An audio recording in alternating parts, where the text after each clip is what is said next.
19h45 à la télévision Labari. Monsieur Damo, bonsoir et bienvenue à cette nouvelle session d'information du dimanche 10 mai 2020. 19h45, nous débutons avec cette brève. Les acteurs de la société civile, à savoir Michael Zodi et Moudi Moussa du mouvement tournant la page TLP Niger et Moukela Halidou du SINASEB, également secrétaire général adjoint de la CNT, vont passer leur 52e nuit de détention dans les maisons d'arrêt de Walam, Kolo et Daïkeina dans la région de Tilaberi. Ils ont été tous interpellés à la suite de la manifestation pacifique du 15 mars 2020 dernier contre le détournement de plusieurs milliards de francs CFA au ministère de la Défense nationale. Depuis leur arrestation, des voix s'élèvent ici au Niger et à l'international pour exiger leur libération.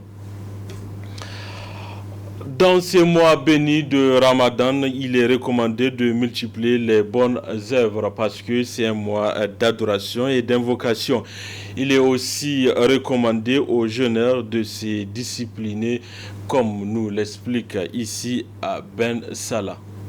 En islam, il est possible de tout convertir en acte de culte.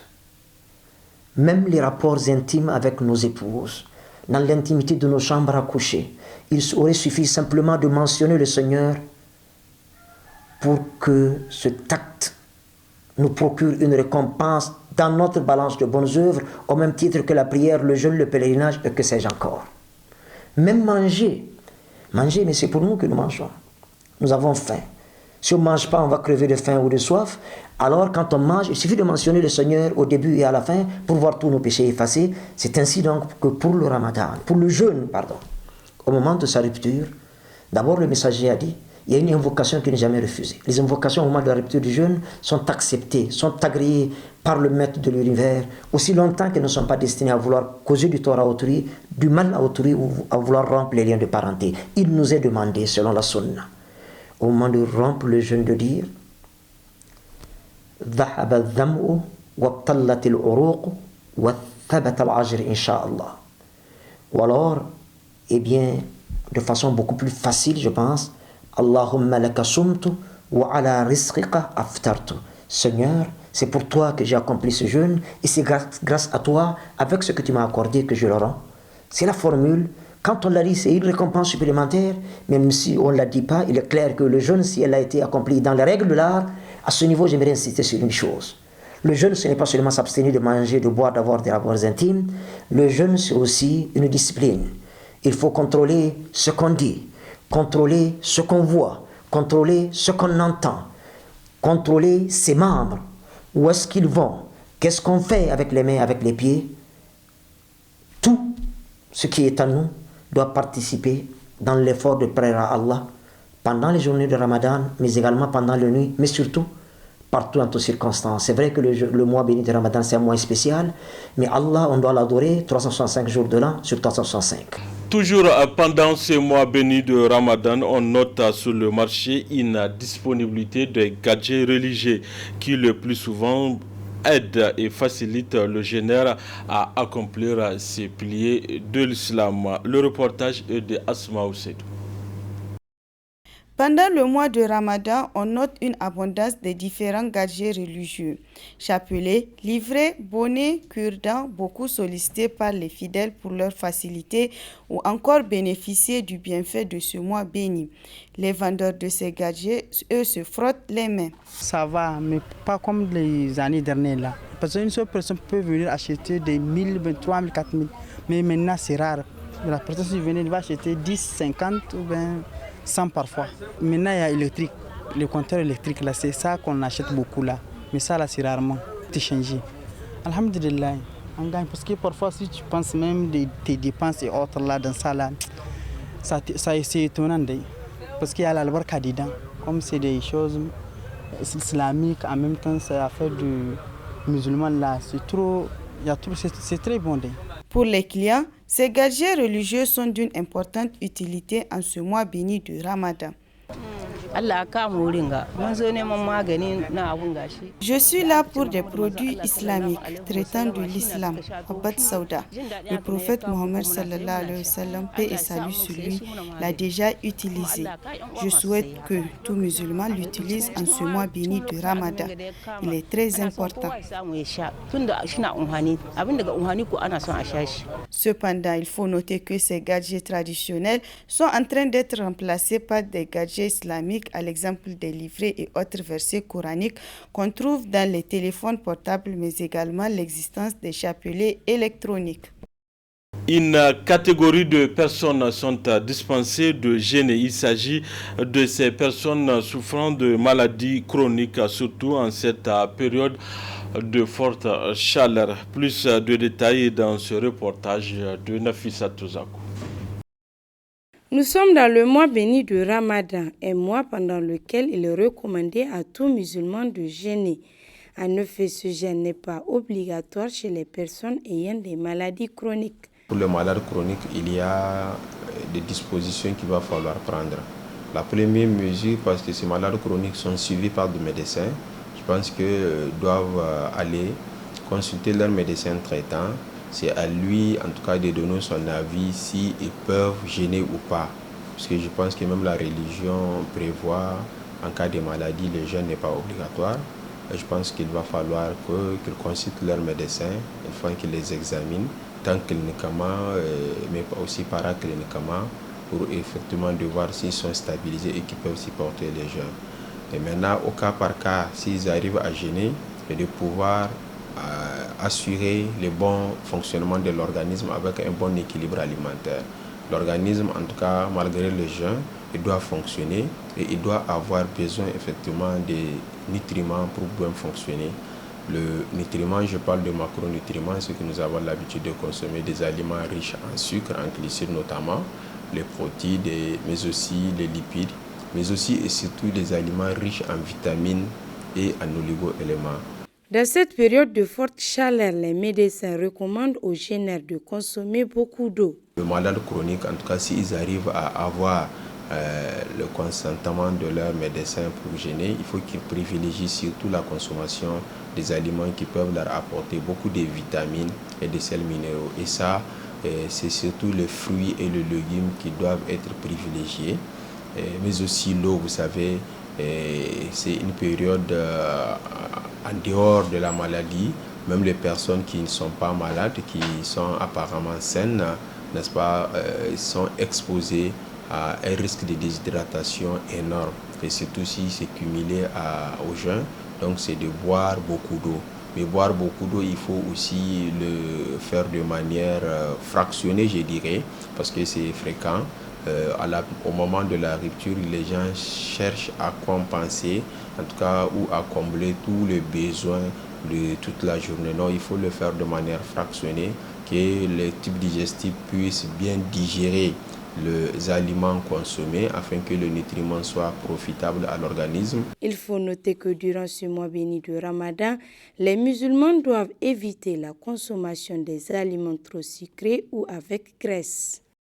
Parlons santé toujours en ces mois bénis de Ramadan pour suivre ces quelques conseils pratiques pour les malades souffrant de l'hypertension, communément appelés les hypertendus. C'est avec Dr Ila Alassane.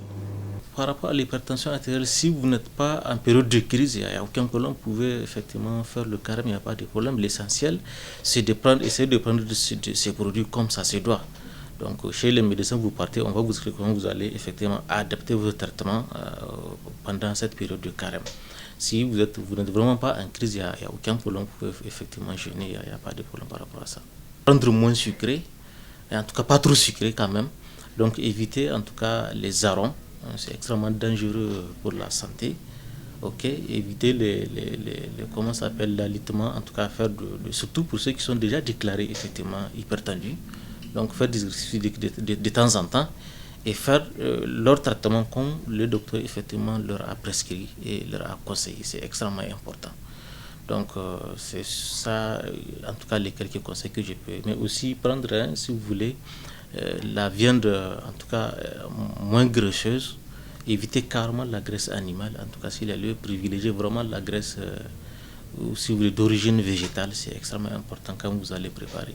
Elle se manifeste en tout cas par plusieurs symptômes. Même si on peut des fois effectivement avoir la maladie et ne pas manifester, de ne pas avoir des symptômes. Donc ces symptômes-là sont entre autres, si vous voulez, les maux de tête. Donc vous avez, si vous voulez, les bourdonnements d'oreilles. Donc le plus souvent, les gens qui ont l'hypertension vont venir avec du bourdonnement d'oreilles. Il y a ce qu'on appelle aussi les vertiges. Vous allez voir des gens, ils vont vous dire que leur tête tourne. Justement, c'est des vertiges. Il y a ce qu'on appelle les fourmillements ou si vous voulez, les engourdissements au niveau des extrémités, notamment les mains et les pieds. Vous pouvez aussi avoir d'autres symptômes tels que nausées, ça veut dire l'envie de vomir ou même les vomissements en tant que tels.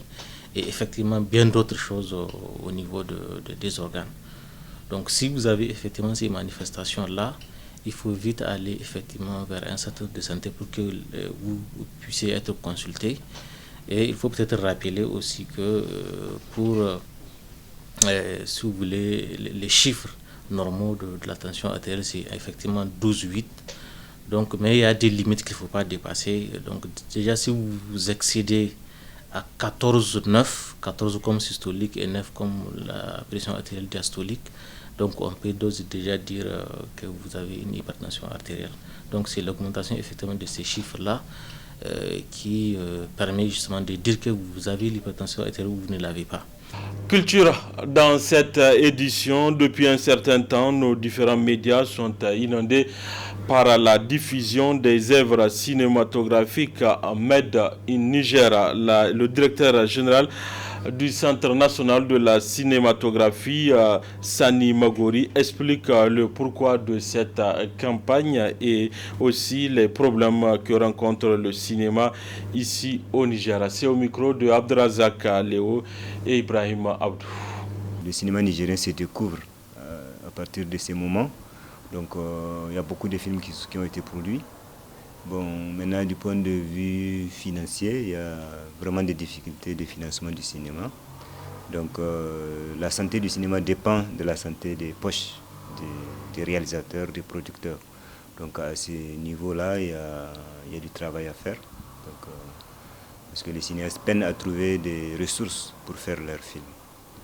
Et du point de vue administratif, je pense que ça se passe bien. Il y a une bonne relation entre le cinéaste et le centre. Et encore de plus en plus, les relations entre les cinéastes se raffermissent. Quand vous dites cinéaste, c'est tous les métiers. Donc les acteurs, les réalisateurs, tous ceux qui pratiquent le métier du cinéma. On peut estimer 1 millier de personnes qui s'occupent de ça, qui vivent de ces métiers-là. Mais chez nous, ceux qui sont enregistrés chez nous, c'est 200 à 250 qui ont leur matriculation chez nous. Il n'y a pas de moyens. Et quelqu'un qui n'a pas les moyens, tu ne peux que le féliciter de ce qu'il fait, le peu qu'il fait. Mais chaque jour, moi, je vois des gens qui apparaissent, et qui sont des réalisateurs qui ont leur film, même si je ne les connais pas.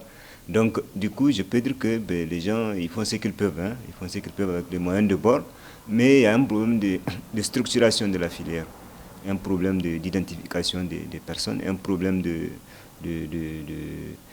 d'associations, parce que les gens ne sont pas regroupés en des associations vraiment crédibles, où tu peux très bien, dès que tu contactes, on te dit voilà, un tel.